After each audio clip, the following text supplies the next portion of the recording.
డబ్బు పోగొట్టుకుంటే దుఃఖం అవుతుంది, మనుషులు పోగొట్టుకుంటే దుఃఖం అవుతుంది, బిజినెస్ లాస్ అవుతే దుఃఖం అవుతుంది, ఇంట్లో దెబ్బలాడితే దుఃఖం అవుతుంది.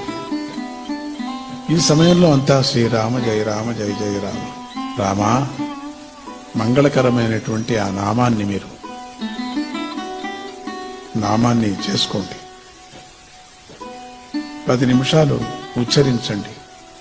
స్వామీజీ ఫోటో దగ్గర కూర్చొని 11వ నిమిషం మీరు చూసుకోండి, మీ మనస్సు తేలికవుతుంది, ఆనంద బాష్పాలు రాలుతాయి.